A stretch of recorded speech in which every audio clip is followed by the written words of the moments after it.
Hello and welcome to History Bedtime Stories.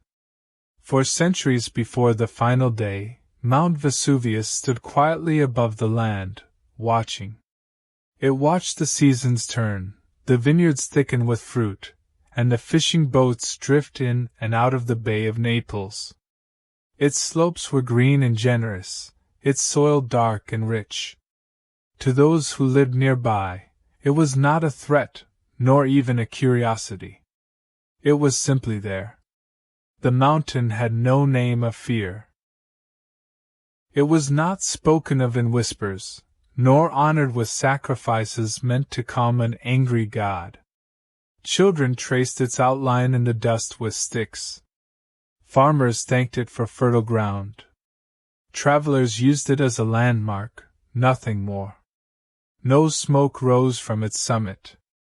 No fire glowed in the night. And so, the people beneath it slept easily. Yet deep within the mountain, far below the vineyards and stone roads, the earth was slowly changing. Pressure built in silence. Heat gathered. Gases searched for escape. The mountain remembered what the people had forgotten. It had not always been quiet. But before our journey begins, please take a moment to like the video and subscribe. It's a simple way to support the channel. I am also always curious to know where in the world and at what time are you joining me tonight. So, I would really love to hear from you in the comments.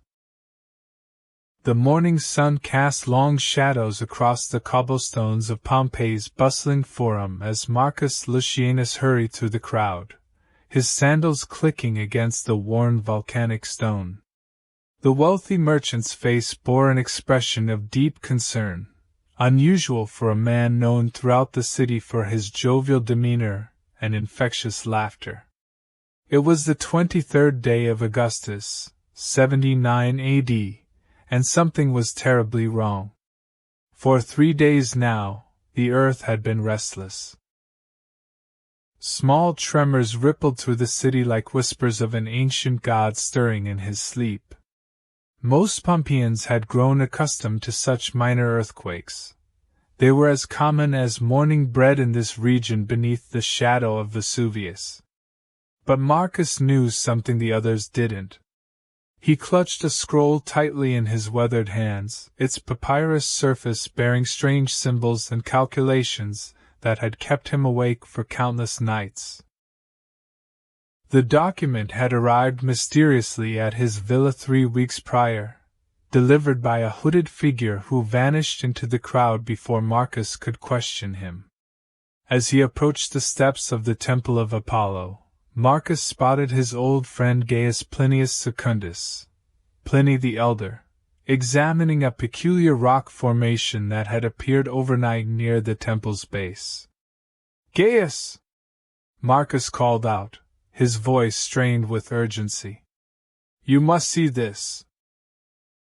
Pliny, the renowned naturalist and author, looked up from his examination with curious eyes.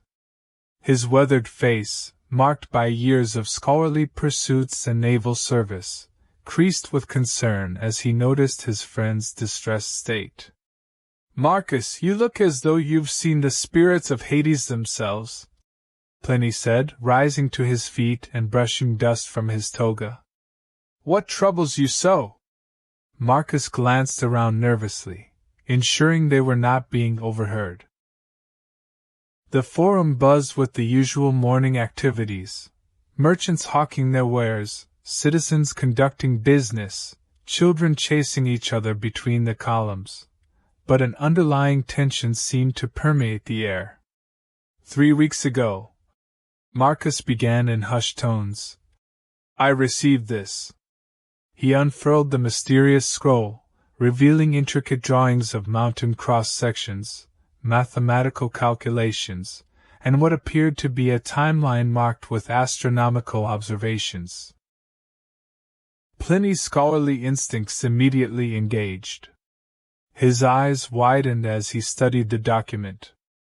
"These calculations, they predict seismic activity based on the mountain's internal structure," But how could anyone possess such knowledge? That's not all, Marcus continued, pointing to a specific section of the scroll. Look here, this timeline corresponds exactly with the tremors we've been experiencing. And according to these calculations... He paused, his voice barely above a whisper. The worst is yet to come. On the other side of the city, in the modest Regio 6, a young baker named Lucius Aemilius was making a discovery that would haunt his final hours. As he kneaded dough in the pre-dawn darkness of his small bakery, his hands encountered something unusual in the flour sack. Hidden among the grain was a small clay tablet, no larger than his palm, inscribed with Latin text. By the flickering light of an oil lamp, Lucius struggled to read the words. When the mountain breathes fire and the earth trembles thrice daily, when the wells run dry and the animals flee, know that the day of ash approaches. Seek the high places or face eternal slumber in stone. Below the warning was a crude map of Pompeii and the surrounding region, with specific areas marked in red ochre. Lucius recognized his neighborhood among those marked for danger. His first instinct was to dismiss it as the ravings of a madman or perhaps a cruel jest. But as he reflected on recent events, a chill ran down his spine. His well had indeed run dry 2 days ago, unusual for the season. His neighbor's dog had been howling incessantly, and refused to enter the house. Even the rats seemed to have abandoned the granary. Lucius decided to seek counsel from someone more learned. He knew that Decimus Lucretius Satrio Valens, a respected citizen and priest, often frequented the morning market. Perhaps he could make sense of this ominous message. As he prepared to leave his shop, another tremor shook the building.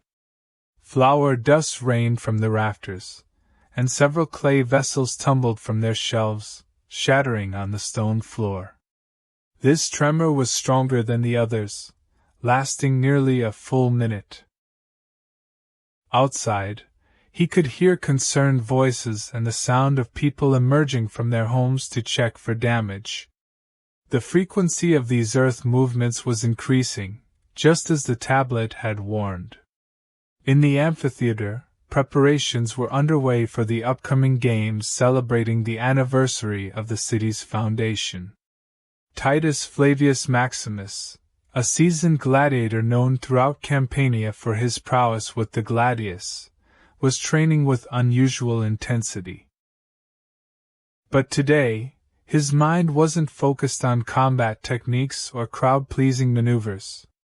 Like many others in Pompeii, Titus had received an unexpected visit, not from a mysterious messenger, but from his own past. The previous evening, an old Greek slave named Apollodorus had approached him after training. Apollodorus claimed to have once served in the household of a wealthy Roman senator in Naples, where he had access to scrolls containing ancient knowledge about the region's geological nature. The Greeks of old, Apollodorus had whispered urgently. They knew the secrets of the earth. They understood that some mountains are not merely stone and soil, but sleeping giants that can awaken with devastating power. According to Apollodorus, his former master's library contained references to similar catastrophes that had befallen other cities around the Mediterranean. The pattern was always the same. A period of minor earthquakes, followed by unusual animal behavior, changes in water sources, and finally, complete destruction from the mountain's fury. But surely, Titus had argued, if such danger existed, the city magistrates would warn the people. The emperor himself would act to protect Roman citizens. Apollodorus had shaken his head gravely. Knowledge and wisdom are not always the same thing. Some refuse to believe what they cannot understand. Others see only what they wish to see. Now, as Titus practiced his sword work in the arena, he noticed something that gave credence to the old Greeks' warnings. The exotic animals kept for the games, lions, bears, and tigers from across the empire, were displaying unprecedented agitation. Their keepers reported that the beasts refused to eat and paced restlessly in their cages, growling and roaring at unseen threats. The gladiators' trained eye also caught something else.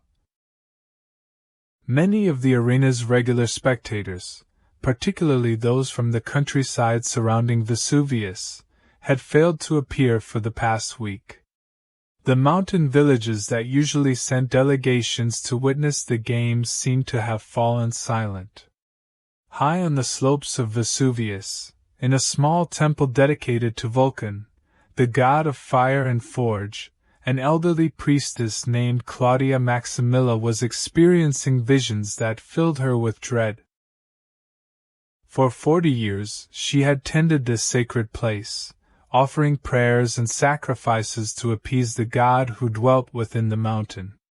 The local farmers and vintners often sought her blessings for their crops, as the volcanic soil of Vesuvius's slopes was among the most fertile in all of Italia.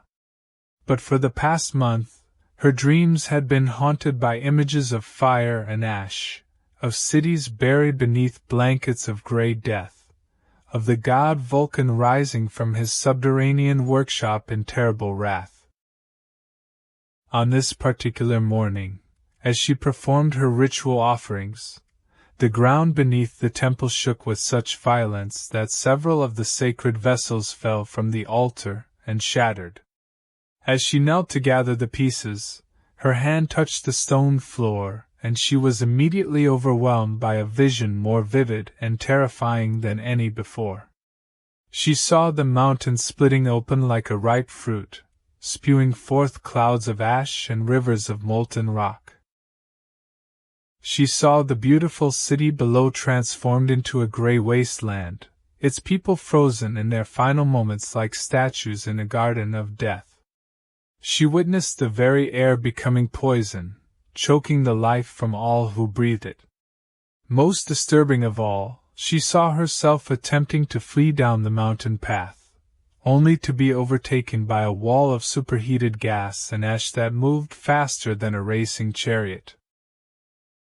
When the vision ended, Claudia found herself prostrate on the temple floor, tears streaming down her face. She knew with absolute certainty that these were not mere dreams or fears, but prophetic warnings from the gods themselves. She immediately began preparing for what might be her final ritual, a journey to Pompeii to warn the people of their impending doom. But she also knew that her words would likely be dismissed as the ravings of an old woman who had spent too many years breathing the mountain's vapors. Meanwhile, back in Pompeii, Pliny the Elder had spent the morning in deep consultation with the city's archives, searching for any historical records that might shed light on Marcus's mysterious scroll and the increasing seismic activity. What he discovered in the dusty scrolls and wax tablets filled him with growing alarm.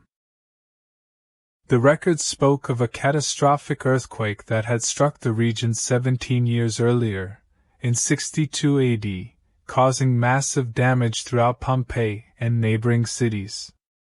But more troubling were the older documents, fragmentary accounts dating back centuries that spoke of similar periods of unrest followed by nothing. The records simply stopped.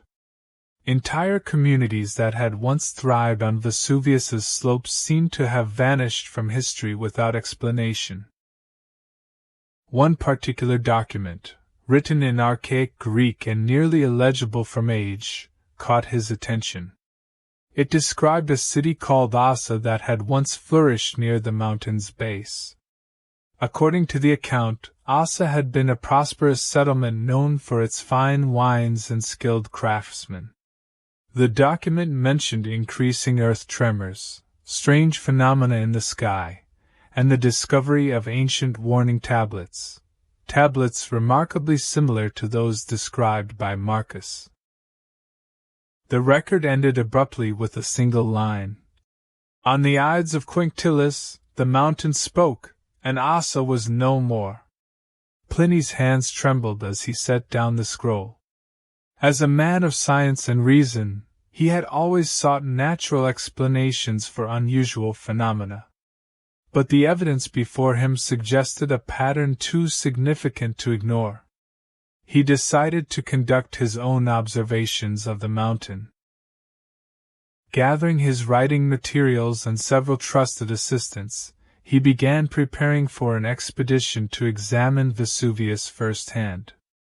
As the sun reached its zenith on what would prove to be Pompeii's penultimate day, the various threads of mystery and warning began to converge in the city's forum.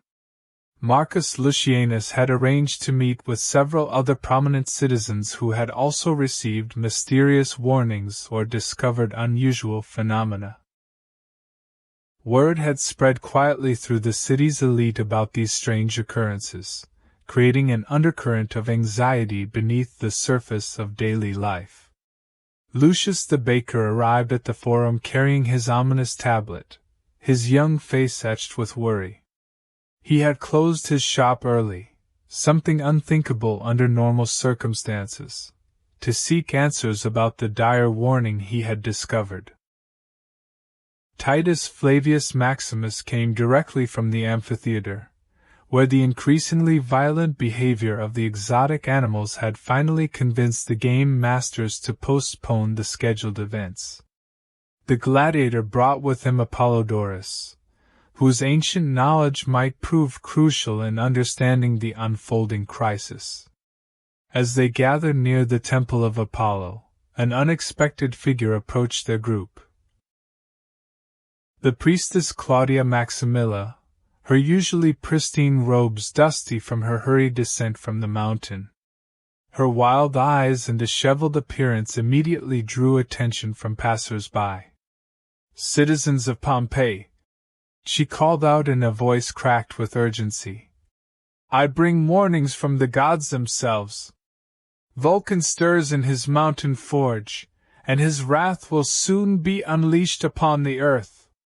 A small crowd began to gather, drawn by the priestess's dramatic proclamation. Some laughed and whispered jokes about the old woman's obvious madness, but others, particularly those who had experienced the morning's stronger tremors, listened with growing concern. Marcus stepped forward, his merchant's scroll still clutched in his hands. "Speak, priestess. What have you seen?" Claudia's eyes fixed on the scroll, recognizing its significance. "You have received the warnings too," she said, her voice dropping to a haunting whisper. "The ancient knowledge resurfaces when the danger is greatest. How many others carry such messages?" One by one, the small group revealed their discoveries: Marcus's calculated predictions, Lucius's prophetic tablet, Apollodorus's historical accounts, and Claudia's divine visions.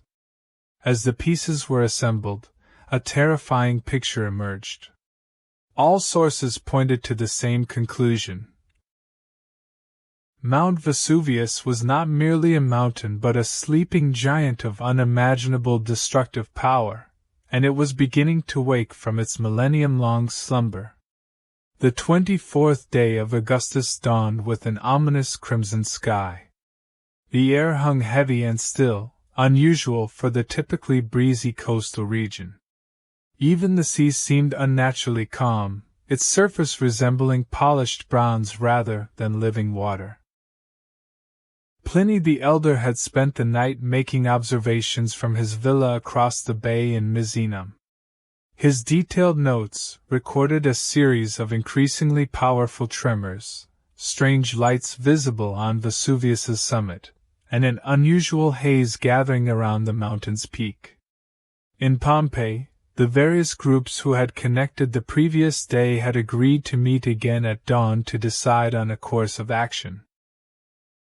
But as they gathered in the forum, The city around them was already beginning to show signs of the approaching catastrophe.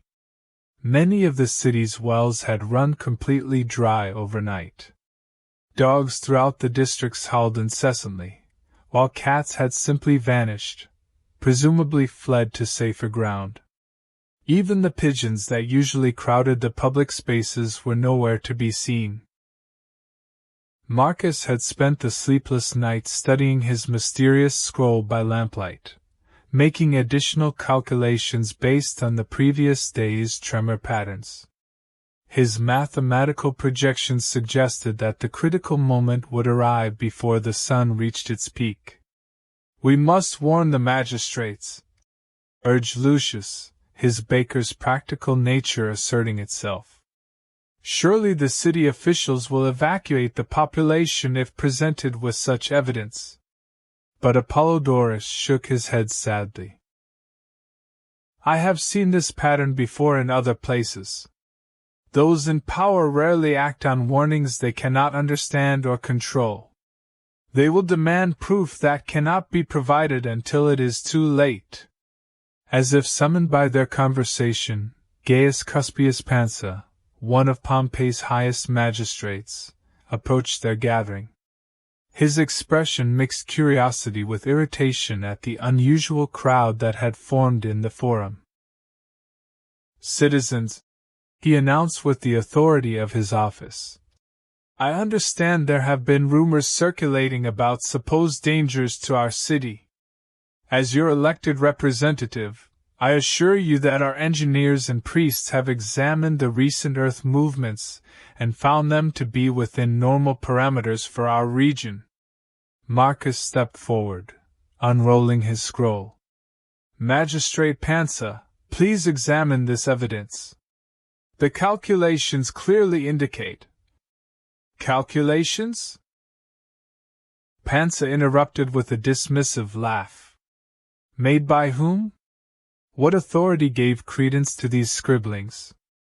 Are we to abandon our homes and businesses based on the fantasies of merchants and the visions of mountain priestesses?" The magistrate's confident dismissal seemed to reassure many in the growing crowd, but those who had discovered the warnings remained unconvinced. They had seen too much, experienced too many convergent signs to simply ignore the mounting evidence. As Pansa prepared to disperse the gathering, the earth suddenly convulsed with the most violent tremor yet experienced. The ground shook so forcefully that several people were thrown to their knees, and a large crack appeared in the forum's paving stones. When the shaking stopped, an unnatural silence fell over the city. Then, from the direction of Vesuvius, came a sound unlike anything any of them had ever heard, a deep, rumbling roar that seemed to emerge from the very bowels of the earth. At precisely the 6th hour of the day, Mount Vesuvius exploded. The eruption began not with fire, but with a tremendous blast that shattered the mountain's summit and sent a column of ash and pumice rocketing into the sky at incomprehensible speed. The column rose so high that it seemed to touch the heavens themselves, spreading outward like a giant umbrella of gray death. In Pompeii, 18 kilometers away, the sound of the explosion arrived like the roar of 1,000 thunderstorms. Windows shattered, roof tiles cascaded into the streets, and panic erupted throughout the city as people realized that their worst fears were being fulfilled. Marcus Lucianus, his predictions tragically validated, grabbed his family and attempted to flee toward the harbor. But already the skies were darkening as the first particles of ash began to fall like gray snow on the terrified city. Lucius the baker, his prophetic tablet now seeming like a cruel joke, helped evacuate the elderly and infirm from his neighborhood. The red-marked areas on his mysterious map were already experiencing the heaviest ashfall, just as the warning had predicted. Titus Flavius Maximus, his gladiators' courage now put to its ultimate test, organized rescue efforts in the amphitheater district. But even his trained strength was no match for nature's overwhelming power. The ash fell faster than human efforts could clear it, and the pumice stones grew larger and more dangerous with each passing hour. Claudia Maximilla, the mountain priestess whose visions had foretold this catastrophe, found herself trapped in the city she had tried to warn. As ash clogged the air and made breathing increasingly difficult, she sought shelter in the temple of Apollo, praying to any god who might still listen for mercy upon the doomed city. Pliny the Elder, observing from across the bay, documented every detail of the unfolding disaster with the methodical precision of a true scientist. His notes would survive to become some of history's most important records of volcanic catastrophe. But even from his safe distance, he could barely comprehend the magnitude of destruction being visited upon Pompeii. As the hours passed, the nature of Vesuvius's assault evolved and intensified. The initial column of ash and pumice that had shot skyward began to collapse under its own weight, sending superheated pyroclastic flows racing down the mountain's slopes at tremendous speed. These flows, mixtures of gas, ash, and rock heated to over 1,000 degrees Celsius, moved faster than any human could run. They swept across the landscape like horizontal hurricanes of fire, instantly killing everything in their path and burying entire settlements under meters of volcanic debris. In Pompeii, those who had heeded the early warnings and fled immediately had the best chance of escape. But for the majority of the population, approximately 20,000 people, the eruption's speed and violence made evacuation impossible. The ash continued to fall relentlessly, accumulating at a rate of several centimeters per hour. Buildings began to collapse under the weight, roofs caved in, and the streets became impassable canyons of gray volcanic debris. Marcus Lucianus and his family managed to reach a boat at the harbor, but the sea itself had become treacherous.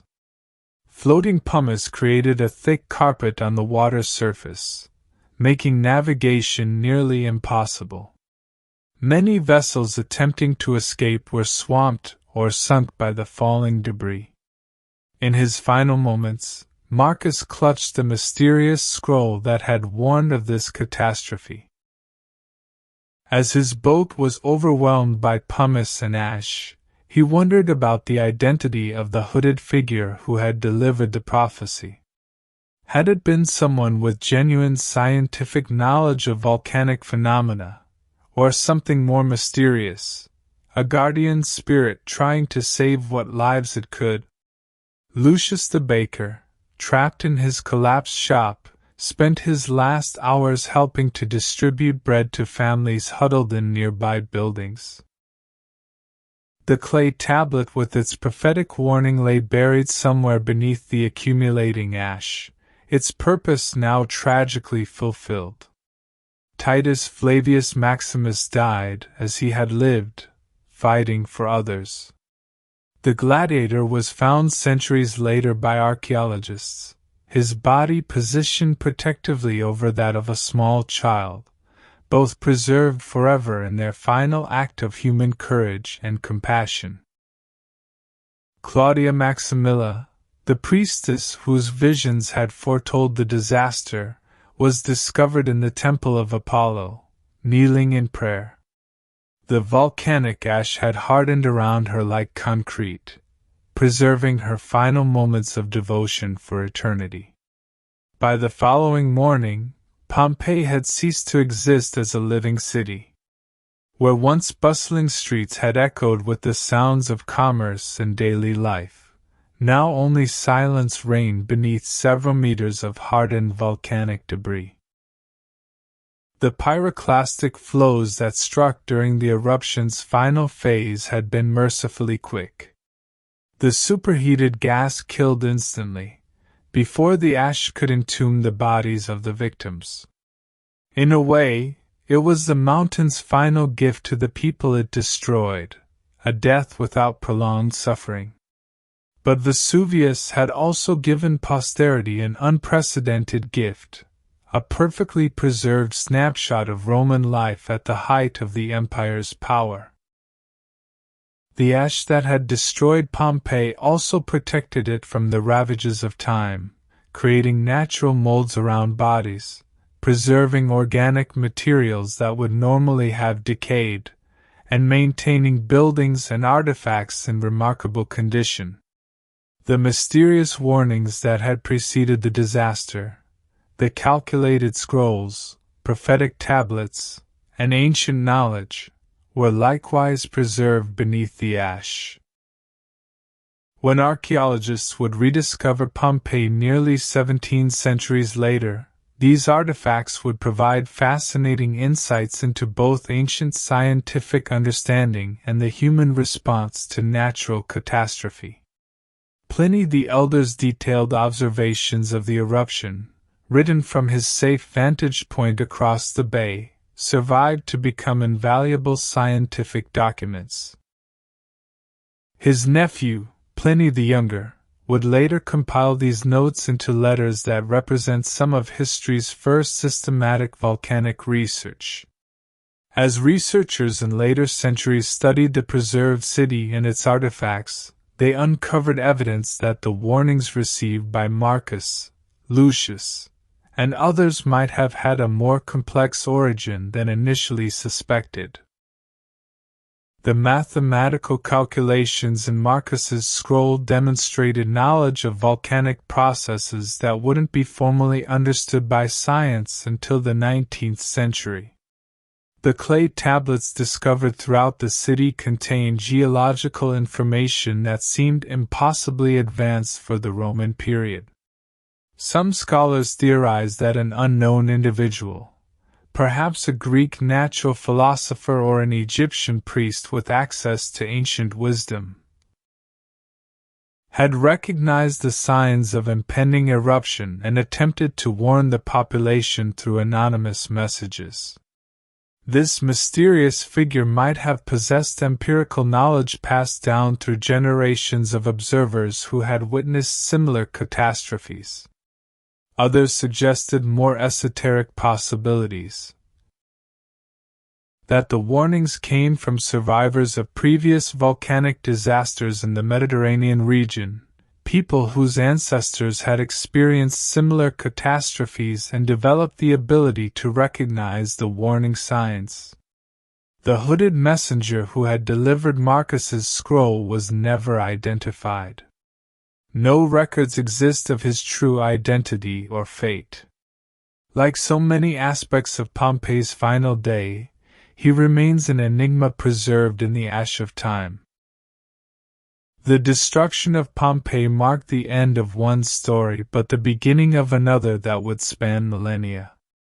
The city's rediscovery in the 18th century would revolutionize archaeology and provide unprecedented insights into ancient Roman civilization.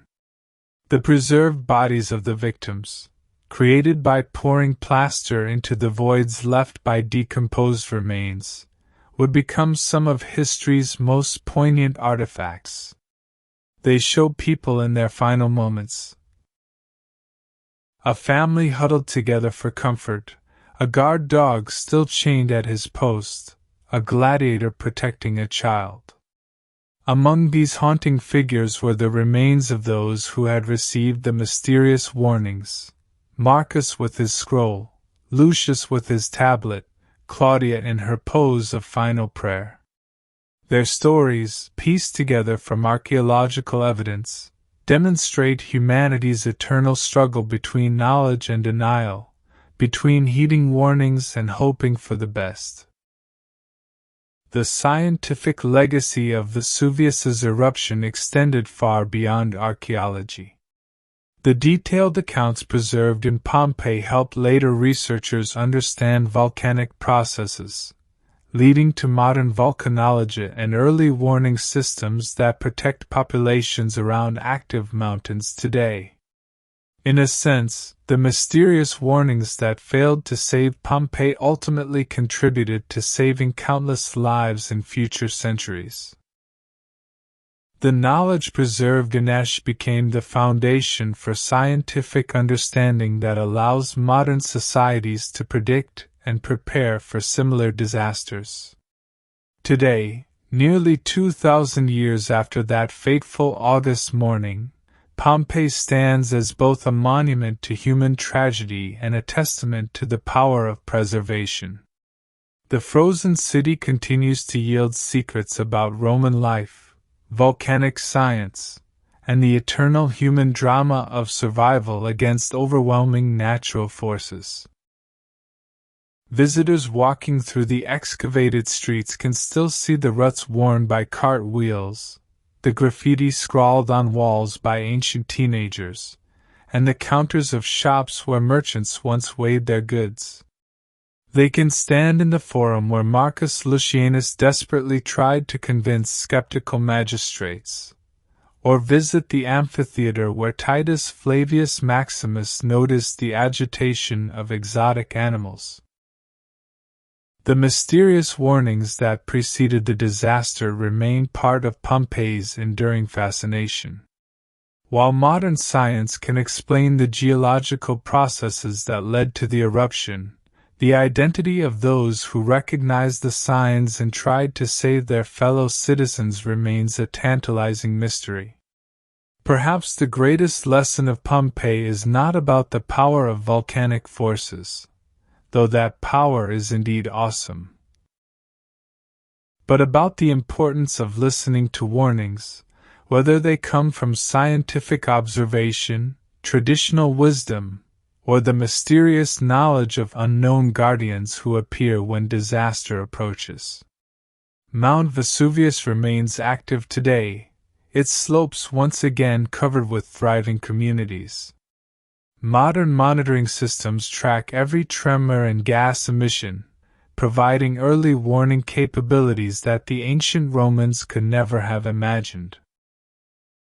Yet the mountain's power remains fundamentally unchanged, a reminder that some forces of nature dwarf human understanding and control. The day Pompeii froze in time serves as an eternal warning written in ash and stone, that the earth beneath our feet is more powerful than our proudest cities, and that wisdom often comes from unexpected sources to those who have the courage to listen. In the end, Pompeii's true immortality lies not in its physical preservation, but in its enduring message about the fragility of human civilization and the importance of respecting the forces that shape our world. The city that was destroyed in a single day became a teacher for all the days that followed, its frozen inhabitants forever reminding us that time itself can stop, but the lessons of the past continue to echo through eternity. Historical note: while the characters and specific warning messages in this story are fictional, they are based on archaeological evidence and historical accounts of the 79 AD eruption of Mount Vesuvius. The timeline, volcanic processes, and general circumstances described are historically accurate. Pliny the Elder's observations and the discovery of preserved warning inscriptions in Pompeii are documented historical facts that inspired this narrative.